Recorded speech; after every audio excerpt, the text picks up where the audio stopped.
ঢাকার বাইরে একটা পুরনো কলেজ হোস্টেল ছিল, যেখানে অনেক বছর ধরে কেউ থাকতে চাইতো না।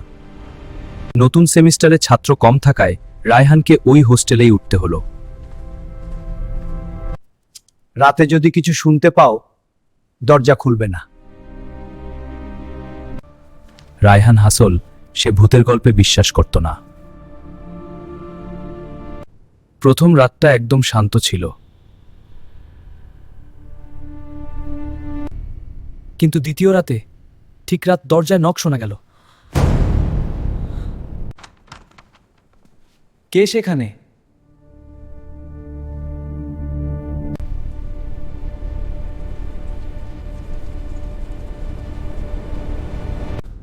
সবচেয়ে অদ্ভুত বিষয়, পায়ের ছাপগুলো এসে ঠিক তার দরজার সামনেই থেমে গেছে। এই হোস্টেলে রাতে কেউ হাঁটে, কিন্তু তাকে কখনো দেখা যায় না। শুনতে পাচ্ছ? কেউ ফিসফিস করে ডাকছে। কে ওখানে?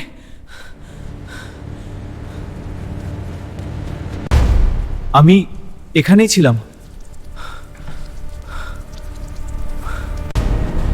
এই পায়ে যেগুলো আমাকে আমার দিকে আসছে, দয়া করে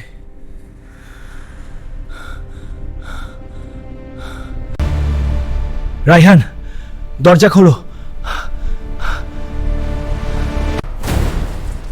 আমি তো দরজার ঠিক সামনে দাঁড়িয়ে আছি। না, আমাকে ধরতেন না। লাইটগুলো হঠাৎ পাগলের মতো ঝলমল করতে লাগলো।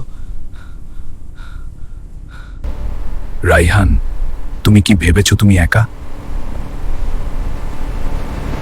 তুমি যদি বাইরে যাও, তুমি আর ফিরে আসবে না।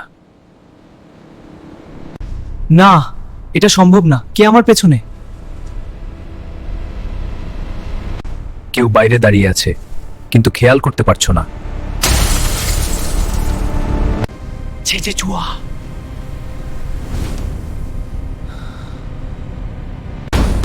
না, খুলে দাও, আমাকে আটকে ফেলো না। তুমি কতদিন ধরা পড়বে? ও আমার দিকে এসে ছড়ে। আমি বাঁচবো, আমি